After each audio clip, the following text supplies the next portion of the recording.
Each and every culture and every religion have its own way of upbringing their children. So we are sick and tired of people who are interfering with who we are. And we don't want to be civilized, as they think civilization is a nice thing, but in upbringing there is no civilization needed.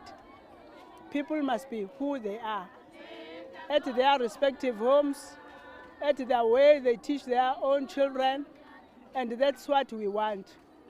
So today we are celebrating that until African people, indigenous people, find themselves who they are, they must come together and do their own thing without fear, their practices, their rituals, and everything that will bring them love